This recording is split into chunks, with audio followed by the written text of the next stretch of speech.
قرآن خوانی کے ذریعے سے، اور اس کے بعد جس کے صدقے میں یہ کائنات بچی ہے پوری، جناب محمد رسول اللہ صلی اللہ علیہ وسلم کا محفل میلاد ہوتا ہے، اور جس کے ذریعے سے رسول اللہ پہچانے گئے، جس کے ذریعے سے یہ مسجدیں، خانقاہیں، یہ کعبہ، یہ مدینہ، یہ سب جو چمک دھمک ہے پورے اسلام میں، اس کے نواسے حضرت امام حسین علیہ السلام، اس کا ذکر ہوتا ہے۔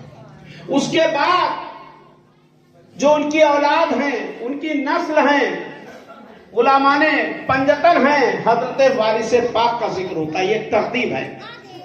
تو یہ ہمارے وہاں جب بھی کوئی کام ہوتا ہے تو سب سے پہلے اللہ سے شروع ہوتا ہے، رسول اللہ اور اہل بیت، اس کے بعد جو اہل بیت کے ماننے والے ہیں، اس میں بھی بڑے طریقے کے لوگ ماننے والے ہیں۔ ایک تو ہوتے ہیں شہزادے، جو بادشاہ کی اولاد ہوتے ہیں، وہ شہنشاہ کی اولاد ہوتے ہیں، جیسے رسول اللہ صلی اللہ علیہ وسلم کی اولادوں میں حضرت مولا حسن علیہ السلام ہیں، امام حسین علیہ السلام ہیں، مولا عباس ہیں، 18 بنی ہاشم، 14 معصوم، کربلا کے 72 وہ، یہ سب کے سب رسول اللہ کا خون ہے۔ تو یہ شہزادے ہیں، اور اس کے بعد ایک ہوتے ہیں پیرزادے، جو ولی اولیاء اللہ ہیں۔ یہ ان کی غلامی، ان کی جوتیوں کے صدقے میں، امام حسین کی جوتیوں کے صدقے میں کوئی ولی ہو جاتا ہے، قطب ہو جاتا ہے، ابدال ہو جاتا ہے، درویش ہو جاتا ہے، قلندر ہو جاتا ہے، کیونکہ امام حسین کا خون ان کی رگوں میں ہے، نسل ہے۔ پنجتن پیر ہیں، بھکاری ہیں، حقیر ہیں، اور یہاں تک نہیں، ان کی جوتیوں کی دھول نہیں، ان کے گھر پہ جو نالی ہے اس کے کیڑے ہیں، اس کے برابر اوقات نہیں ہم سب کی۔ تو یہ پنجتن پاک کے ہم سب غلام ہیں۔ تو ہم لوگ سب سے پہلے ہوتے ہیں شہزادے، جو کہ نسل ہوتی ہے، پھر ہوتے ہیں میاں پیرزادے، پیر ہوتے ہیں، پھر ہوتے ہیں میاں غلام زادے، اور ان کی جو مخالفت کرتے ہیں وہ حوصلے ابو طالب میں پیدا ہوتے ہیں، وہ سب شہزادے ہوتے ہیں، ان کے ماننے والے بادشاہ ہوتے ہیں نا۔ تو اب سب سے پہلے اللہ پاک کا ذکر ہوا، پھر رسول اللہ کا ذکر ہوا محفل میلاد شریف کے ذریعے، اور پھر اب اس کا ذکر ہونے جا رہا ہے جس کے صدقے میں یہ پوری کائنات جو چمک دھمک دیکھ رہے ہیں آپ، حضرت امام حسین علیہ السلام۔ اس کے بعد ولیوں کا ذکر ہوگا، صبح قول ہوگا، قول کے بعد نظر پنجتن ہوگی۔ ہمارے چوکی انچارج صاحب آئے ہیں، میں چاہتا ہوں کہ بیٹھ جائیے، ساتھ میں اندر آ جائیں، چاہیں بیٹھ جائیں تو آ جائیے سر، آ جائیے اندر، آ جائیے سر، آ جائیے۔ تو یہ صوفیوں اور سنتوں کا ایک مشن ہوتا ہے۔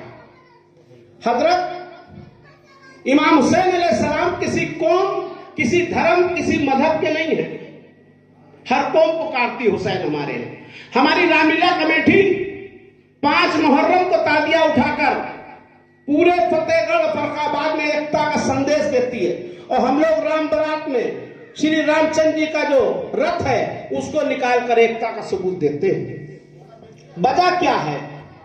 امام حسین کی جو محبت ہے اس کی وجہ یہ ہے کہ آپ مہاراشٹر کا راجا ہو، گوالیر کا راجا ہو، اندور کا راجا ہو، جھانسی کی رانی ہو، شریمان مہاتما گاندھی جی ہوں، پنڈت جواہر لال نہرو ہوں، کوئی بھی شخص ہو، یہاں تک پرائم منسٹر مودی تک نے کہا ہے کہ اگر انسانیت کا درس لینا ہے تو امام حسین سے لیجئے گا۔ اگر زندگی اسلام کی صحیح طریقے سے کربلا میں جو کارنامہ پیش کیا ہے وہ امام حسین نے کیا ہے۔ کون کہہ رہا ہے؟ اس وقت کا بھی پرائم منسٹر کہہ رہا ہے۔ یہ ایسا کام کیا امام حسین نے کیا ہے؟ ایسا کون سا کام کر دیا ہے جو قیامت تک کے لیے کوئی بھی ملک ہندوستانی نہیں، کسی بھی ملک کا بادشاہ ہوگا وہ انسانیت کی تعریف کرے گا، آتنکواد کا وروଧ کرے گا۔ کسی دھرم میں آتنکواد نہیں بتایا جاتا ہے، کسی دھرم میں انسانیت سکھائی جاتی ہے، انسانیت کا پاٹھ پڑھایا جاتا ہے، ایکتا کا پاٹھ پڑھایا جاتا ہے، محبتوں کا پاٹھ پڑھایا جاتا ہے۔ یہی وجہ ہے کہ چاہے وہ جھولے لال جی مہاراج ہوں جو ابو علی شاہ قلندر کے فقیر ہو گئے، چاہے گرو نانک جی مہاراج ہوں، دادو جی مہاراج ہوں، چاہے ہمارے سائیں بابا ہوں جو کہ گرو نانک جی کے فقیر ہو گئے، بڑے بڑے سنتوں نے، فقیروں نے، اولیاء نے علی کے دھن گائے ہیں، علی کے نعرے لگائے ہیں۔ کیوں لگائے ہیں؟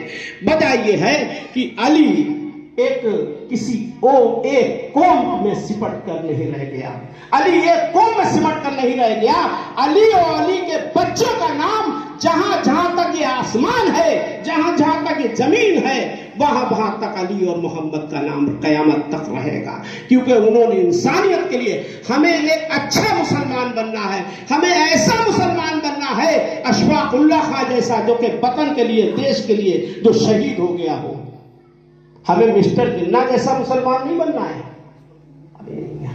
مسٹر جناح جیسا مسلمان نہیں بننا جو ملک کے بٹوارے ہو جائے۔ تو وطن سے محبت کرنا پڑے گی، دیش سے محبت کرنا پڑے گی۔ جب آپ دیش سے محبت کریں گے، وطن سے محبت کریں گے، تو آپ کا ایک جذبہ پتا چلے گا، کیونکہ ملک کے وفادار بن کر رہے۔ حضرت پیغمبر محمد مصطفیٰ نے بھی کہا ہے، جس ملک میں رہے اس ملک کے وفادار بن کے رہے، غدار بن کر نہ رہے۔ ہم رہیں یہاں کے ملک ہندوستان کے اندر اور ترانے کہیں اور کے گائیں، تو میاں یہ اسلام نہیں بتاتا ہے، یہ اسلام نہیں ہے، یہ تو یہاں تک ہے کہ زبردستی کا معاملہ ہے کہ آپ اپنی مرضی سے کچھ بھی کریے۔ یہ وطن ہمارا ہے، مرنے کے بعد بھی ہم یہاں اس مٹی میں دفن ہوتے ہیں۔ ہندو بھی ہمارا ہے، مسلم بھی ہمارا ہے، سکھ بھی ہمارا ہے، عیسائی بھی ہمارا ہے، یہ سب ہمارے وطن کے اس گلدستہ ہے، اس کے پھول ہے، اس کا چمن ہے۔ ہندو کے بغیر ہندوستان نہیں، مسلمان کے بغیر ہندوستان نہیں، سکھ کے بغیر ہندوستان نہیں، عیسائی کے بغیر ہندوستان نہیں، یہاں تک سارے دھرموں کو، سارے مذہبوں کو ملا کے ہندوستان بنتا ہے۔ جبھی تو علامہ اقبال کہتے ہیں مذہب نہیں سکھاتا آپس میں بیر رکھنا، ہندی ہیں ہم، وطن ہے ہندوستان ہمارا، سارے جہاں سے اچھا ہندوستان ہمارا، ہم بلبلے ہیں اس کی، یہ گلستہ ہمارا۔ ایک علامہ اتنا بڑا مولانا ہو کر جو کہہ رہا ہے ہندی ہیں ہم، انہوں نے یہ نہیں کہا کہ ہم پٹھان ہیں، خان صاحب ہیں، سکھ ہیں، عیسائی ہیں، ہندی ہیں ہم۔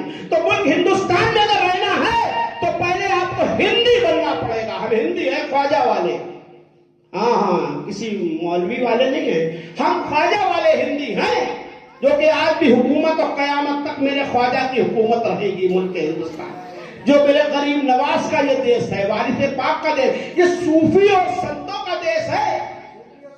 ہاں، یہ کٹر پنتھی آتنکوادیوں کا دیش نہیں ہے، خوب دھیان رکھیں اس کو۔ یہ صوفیوں کا، سنتوں کا یہ دیش ہے۔ یہ مندر، مسجد، گردہ، گردوارے، یہ سب اسی کے دوارے ہیں۔ کوئی کچھ نہیں کہیں ہے، سب وہی وہ ہے، اس کے سوا کچھ نہ تھا، نہ ہے اور نہ ہوگا، صرف اسی کی دھن ہے۔ اذانوں میں بھی اسی کی دھن ہے، مندر کی گھنٹیوں میں بھی اسی کی دھن ہے،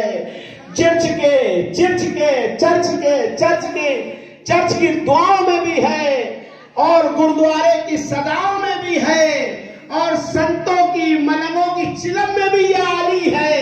تو اس لیے یہ جو علی کا نعرہ ہے، یہ حقانیت کا نعرہ ہے، حق کا نعرہ ہے۔ اس پر آتنکواد، جب اس وقت کا جو آتنک، اس کے اوپر یہ تماچا ہے جب علی کا نعرہ لگتا ہے، جہاں جہاں علی کا، حسین کا نعرے تکبیر کا نعرہ لگتا ہے، وہاں وہاں پتہ چلتا ہے کہ ملک کے وفادار لوگ زندہ ہیں۔ اب مولانا علامہ کی آپ تقریر سماعت فرمائیں گے، جو کہ فرد علی زیدی صاحب امام حسین کی تقریر کے لیے بہت ہی بہترین اپنی تقریر فرمائیں گے۔ آپ حضرات بیٹھ جائیں برائے کرم، کیونکہ آپ کو ایک بہت شاندار قوال کو سماعت فرمانا ہے، جو کہ